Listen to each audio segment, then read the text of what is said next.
Friends and fellow gamers, welcome back to another episode of Adventure with Roger.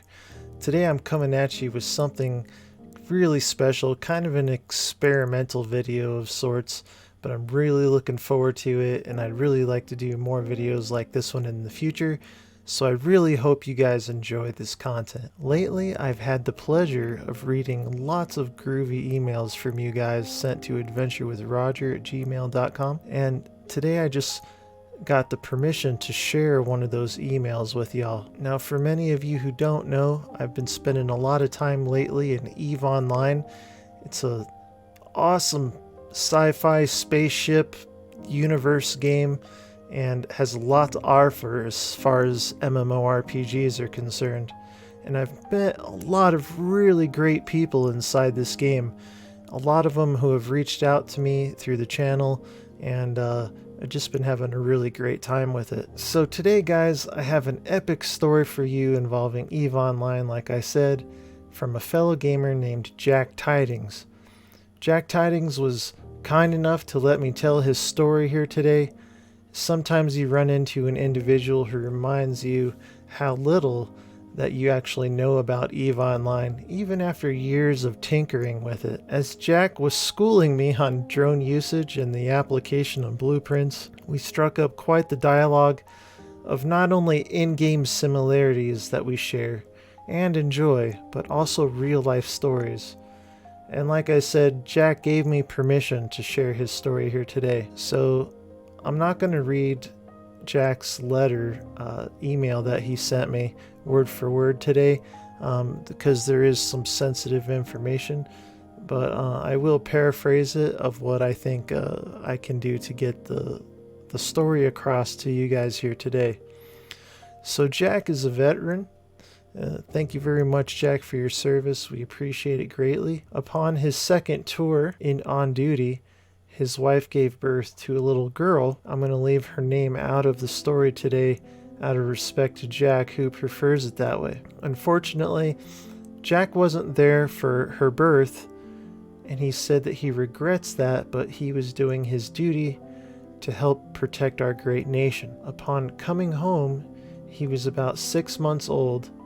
She was about 6 months old. Jack's wife got sick and passed away shortly after his return, leaving him to take care of his two little girls, one being 6 months old and one being 5 years old.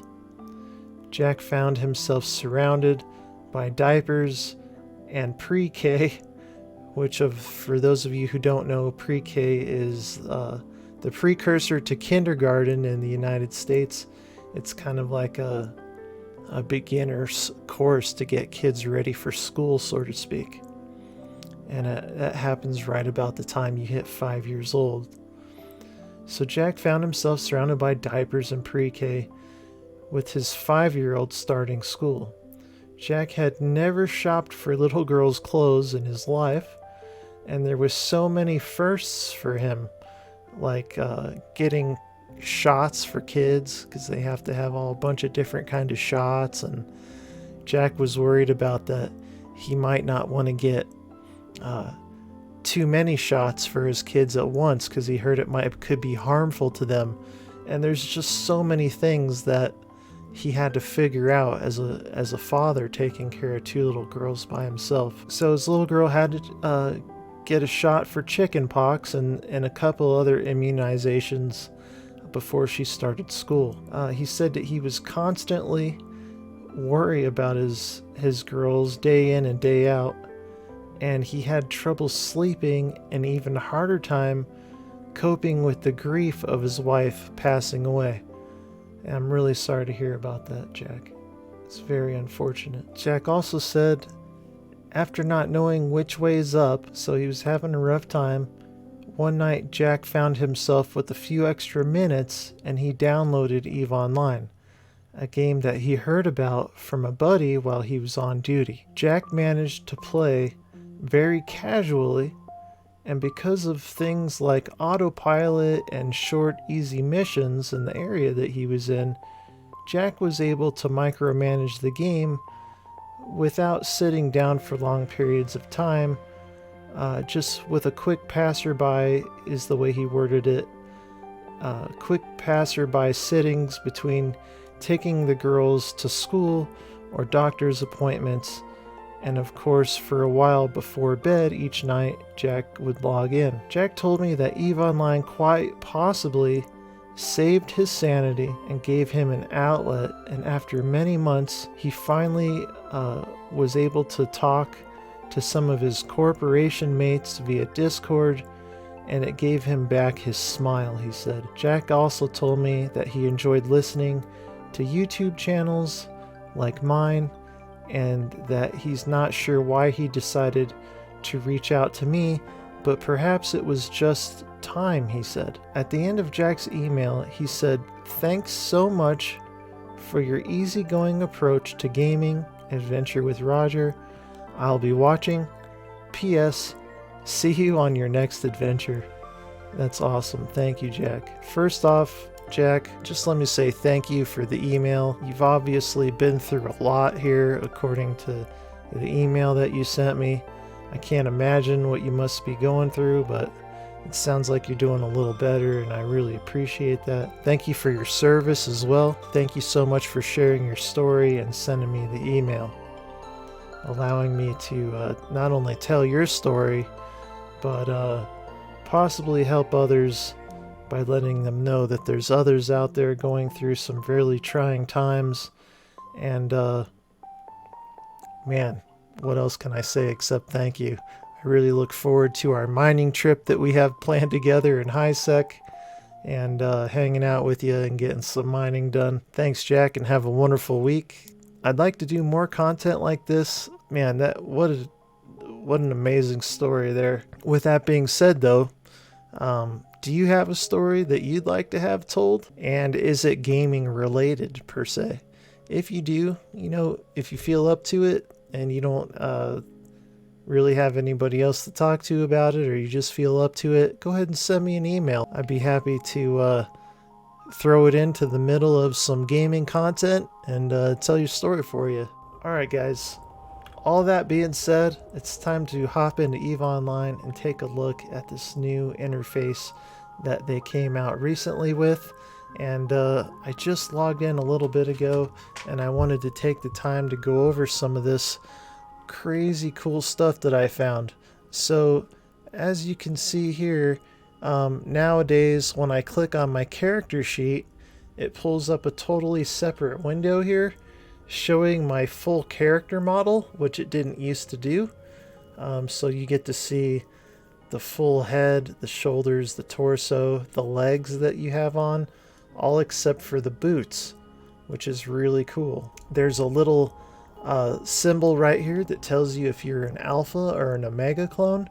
There's also a little arrow right here which will pull up some character info telling you what home station you're at, how to change your home station, self-destruct clone, and it says some of your augments, plugins, implants, and active boosters will be destroyed upon self-destructing your clone, so you don't really want to do that very often.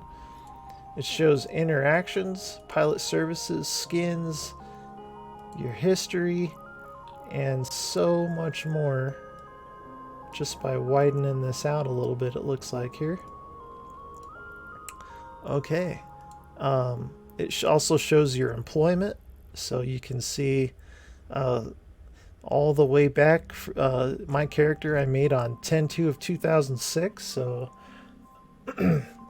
this was shown before, just not in this particular manner that it is shown now.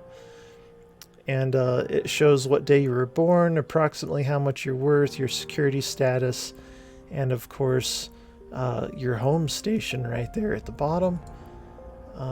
Yeah, so that's a really cool new interface that they have there for your character sheet. And then they have your skills. So this is all brand new here, guys. There was something very similar to this before, but now it's just in a very different format.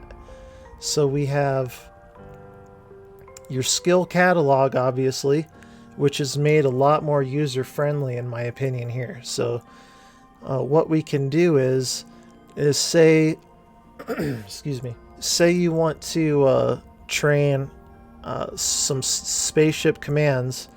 So you're going to click on Spaceship Command, and it's going to have this drop-down menu of every single Spaceship Command that's available. And if it has a check mark next to it, it means that it's already been trained to its highest skill level, okay? If it has a plus sign next to it, it means that it can be added to your training queue, which is over here on the right side now. And if it has a red book next to it, it means that you don't possess the skill yet. But if you click on it one time as a red book, you can see here that you can train first off buy the skill book if you want to. Now, I would definitely shop around on this beforehand, guys, and find out if this is a good price or not. I don't know how that works exactly, if it's just a competitive price, but definitely check that out. So this would be for a Mar carrier if I wanted to try and start training this. And you can do that now with all of these red books here. See, I have quite a few red books. Say I wanted to learn how to do command ships. I would just click on this. I could buy the skill book for 89 million ISK, hit yes, and then it would immediately inject that skill into my character. Now, there might be prerequisites to being able to start training that skill, but you will then have the skill available to you, and it will tell you what the prerequisites are to start training that skill, which is really, really cool. Now, all this, guys, was available before these UI changes happen, but now they're just a lot easier to micromanage, so to speak. So yeah, we can, it's really made quite easy for us, and all of them are that way now. You have drones here. So as you can see here, I got quite a few of these drone abilities all checked off here, but there's still quite a few that I still need to learn here. One is Salvage drone specialization. It looks like that one costs 13 mil. I'm gonna go ahead and buy this one just to show you guys what happens. So I'm gonna hit yes. It took the money out, and then now there's a plus sign next to it. So I can hit the plus sign one time, and then it added all of them. Now my mouse is kind of screwed up a little bit, so I don't know if I accidentally clicked it 5 times because my mouse is... I bought a new mouse the other day and I need to hook it up, but my mouse is a little messed up, so I don't know if it purposely stuck all those salvage drone operations into my queue, or if it just hit the button like 5 times on accident. Anyways, it did put salvage drone operation 2, 3, 4, and 5 into my training queue, operation, and then specialization after that. So that's pretty cool. They make it really nice and easy for us. Okay, so if I click it once, it adds the next tier of level training queue into my training queue here. So that's really good stuff. Okay, so yeah, that is really made nice and easy for us, guys. And then also, there's a search, and you can go my skills, stuff that you can train now, and then have prerequisites for. So a nice little drop-down menu there for us. Also, there's a skill plans. Now, I haven't messed with this too much, and I'm looking forward to checking this out. But so far, it says that there's 4 categories here from what I've seen. First off, we have the Explorer. Explorers are the cartographers and archaeologists of New Eden. These adventurers delve deep in search of hidden relics, data vaults, and pirate strongholds. With specialist probes, explorers can also discover shortcuts, allowing fleets to move across New Eden by way of wormholes. Everyone wants to be friends with a good explorer. Alright guys, then we have Enforcer. The life of an enforcer in New Eden means taking jobs and making ISK where you can. Fortunately, there are plenty of corporate agents seeking the assistance of capsuleers and plenty of money to be made from bounties. If you get on the good side of New Eden's mega corporations by completing missions and hunting down pirates, your account will be full of ISK in no time. Then we have Industrialist. Every fleet and every fight in New Eden depends on a logistical chain of industrialists to supply the weapons of war. Without miners, manufacturers, and haulers, fleet commanders wouldn't have ships to fly or weapons to fire. Becoming an industrialist is a varied career with options including salvaging battlefields, mining asteroids, and manufacturing ships and equipment. And then we have Soldier of Fortune. New Eden's Soldier of Fortunes are capsuleers who'd venture beyond the safety of secure space in search of glory and riches. Low and null security space can be very dangerous, but the rewards often match the risks. Especially if you fly with other pilots, there are thousands of capsuleer corporations waiting out there to bring you into their fleets and help you get those guns firing on target. So it looks like this is similar to something that they had before in EVE Online, but it's a little bit more streamlined here and a little bit more robust on your screen and in your face here a little bit. So what I'd like to do is just click on one of these. I'm going to choose Enforcer because running missions is something I do a lot of. So when I clicked on Enforcer once, it pulled up Minmatar Bounty Hunter, which is completed. So it says Minmatar forces escaped on bounty hunting start their career flying Tech 1 Minmatar frigates. Okay, so I wonder if it did that because my character... Oh no, look, there's different ones to choose from. So Galante Bounty Hunter, Caldari Bounty Hunt, Caldari State, Minmatar, and Empire. Okay, that's interesting. I'm so used to flying Caldari ships because that's one thing I do a lot of. But my character is a Minmatar, so that is probably why I have Minmatar enforcers focus on bounty hunting, start their career by flying Tech 1 Minmatar frigates before moving on to destroyers, such as the Academy Thrasher. Bounty Hunter combat performance benefits from numerous skills enhancing defense and shield ship handling. Bounty Hunters with further enhance their ability to eliminate their targets by training. To find suitable targets, head to the Combat Anomalies panel in the agency. Okay, interesting. Okay, so it's showing me by clicking on this, Show Skill Plan Contents. It pulls up this menu and it says I have all these check marks done. It looks like I'm missing this one. And that is Galante Industrial 1. And once I train this, it'll take me about 30 minutes, and then my reward will be I will be able to fly this Ideron Mark V industrial ship.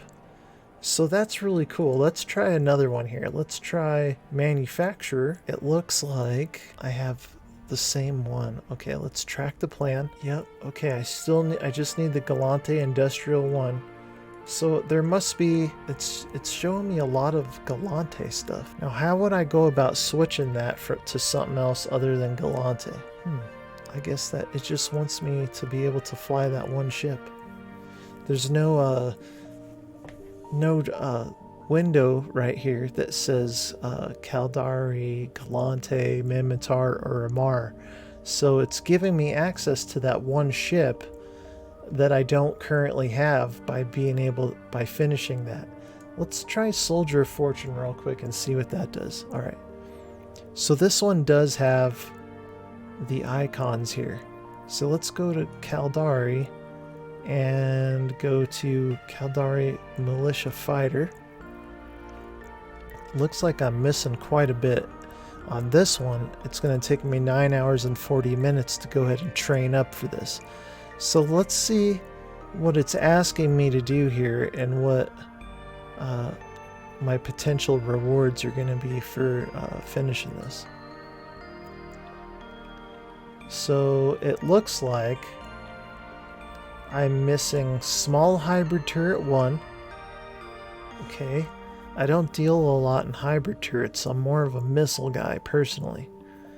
But it looks like I need to try and train biology up. I need to train up negotiation to 2. And biology to 3. And it looks like I'm missing small hybrid turret 2. I'm not going to do that. I don't need or want to use hybrid turrets right now.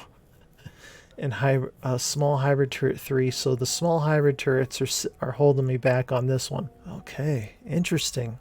So this is a really neat way for, say, new players to find out exactly what they need to be training to do certain things to be able to progress in the game.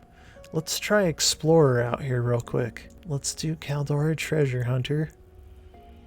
Okay, so it looks like I got all of these skills completed, and I'm good to go. Okay, so very cool. That's a really cool new UI that they've come up with to try and give people a good plan on which direction they want to go in EVE Online. Very cool. Okay guys, this video is almost 30 minutes long. I'm going to have to edit quite a bit of it. But I really appreciate you guys being here. Check out the links in the description to subscribe to the video, like it, comment on it. Don't forget to send me an email at adventurewithroger@gmail.com and give me your story so I can share it with the masses here on my channel. I really appreciate it. I really appreciate you guys being here. Thank you so much. My name's Roger, and I'll see you on the next adventure. Take care of yourself, everybody.